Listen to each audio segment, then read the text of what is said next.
நான்லாம் குவைத் வந்து ஒரு 3 மாசத்துல ஏன்டா குவைத் வந்தோம்? ஏன்டா ஃபாரின் லைஃப்ப சூஸ் பண்ணோம்? டிப்ரஷன் ஆன ஆளு தான். நானே இப்போ தான் ஒரு 1 வருஷம் கழிச்சு, ஓகே ஃபாரின் லைஃப்னா இப்படி தான் இருக்கும். மக்கள்னா இப்படி தான் இருப்பாங்க. எல்லாருக்கும் பலவிதமான கேரக்டர் இருக்கும். வெளி உலகம் இப்படி தான் இருக்கும்னு என்னை கொஞ்சம் மாற்றிக்கிட்டு, நியூ ஸ்டார்ட்ன்ற மாரி கொஞ்சம் அடாப்ட் ஆக ஆரம்பிச்சேன். அதுக்குள்ள இவங்க போரு, வாருன்னு தலைக்கு மேல ராக்கெட்டு, பாம்பு, ட்ரோனுன்னு, மிசைலுன்னு தூக்கி போட்டு விளையாண்டுட்டு இருக்காய்ங்க. இதெல்லாம் பார்க்கும்போது எனக்கு திருப்பி டிப்ரஷன் ஆகுது. சரி இப்படியே இருந்தால் சரிப்பட்டு வராதுன்னு வெஜிடபிள் ஷாப்பிங் போகலான்னு போனால் அது ரேட்டு பார்க்கும்போது நெஞ்சு வலியே வந்துடும் போல். அதே மாதிரி இந்த கேரட் நான் ஊரில் பார்த்ததே கிடையாது இந்தியாவில். ஆனால் இந்தியன் கேரட்டுன்னு தான் போட்டிருந்தாங்க. பட் நான் எடுக்கல, ஏன்னா அதோட டேஸ்ட் நமக்கு தெரியாது.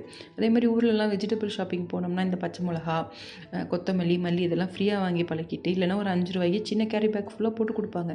அதுவே இந்த ஊரில் 600 700 ரேட்டு போட்டு வச்சுருக்காங்க. அதே மாதிரி இந்த ஆலோவேரா இதெல்லாம் எங்கள் அம்மா ஃப்ரீயாக ஜூஸ் போட்டு கொடுத்து சாப்பிடுமா அப்படின்னு தலைக்கு போடுமானா நான் ஸ்மெல்லு பிடிக்கல, அது பிடிக்கலன்னு சாப்பிட மாட்டேன்.